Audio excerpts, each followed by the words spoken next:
ल local breeder भाले collection day 2 मा तपाईहरुलाई स्वागत छ है त। ल आज चाहिँ मैले फेरि एउटा थप नयाँ ब्रिडर भाले लिएर आएँ है त। ल देख्न सक्नुहुन्छ भाले चाहिँ यो भाले चाहिँ यसको चाहिँ वेट चाहिँ लगभग 2 केजी 200 ग्राम छ है त।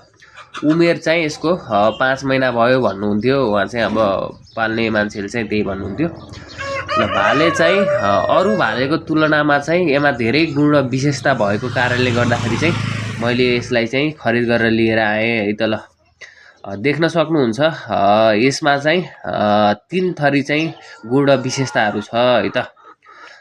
यसमा चाहिँ तपाईको छ एउटा चाहिँ घाँटी खुइले छ, दोस्रो नम्बरमा चाहिँ यो उल्टे पनि छ र अर्को तेस्रो नम्बरमा चाहिँ यसको शिर जो छ यो चाहिँ तपाईको जमरे शिर भन्छ रहेछ यसलाई चाहिँ है।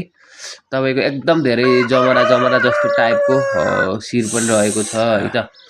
यो चाहिँ तीनैवटा विशेषता देखे पश्चात चाहिँ मलाई चाहिँ यो भाले एकदम धेरै मन पर्यो।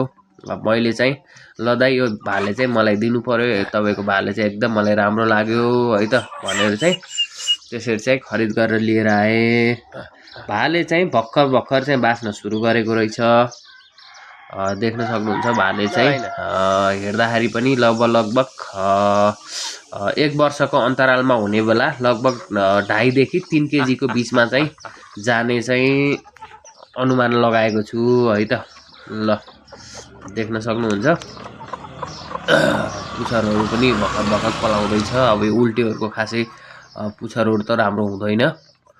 ल भाले चाहिँ दोस्रो भागमा चाहिँ मैले यो भाले लिएर आएँ।